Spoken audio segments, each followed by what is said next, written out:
Right now we need farmers in Jamaica. We don't have enough farmers. People are bad say, yo, we are import too much food. Don't chat. Yeah, import this administration, import the most food. Then we must import food if we not nobody for farm. What are we going to do? Dead for hungry? What are we going to do?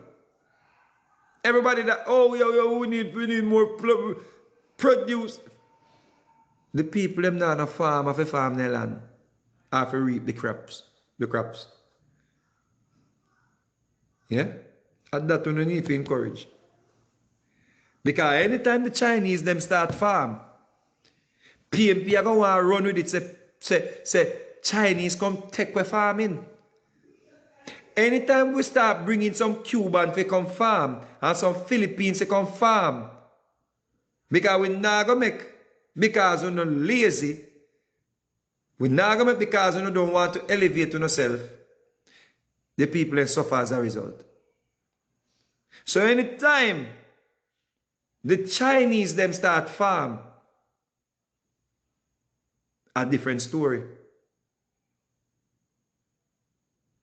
Because we are invest in agriculture. And we not gonna make people crop spoil.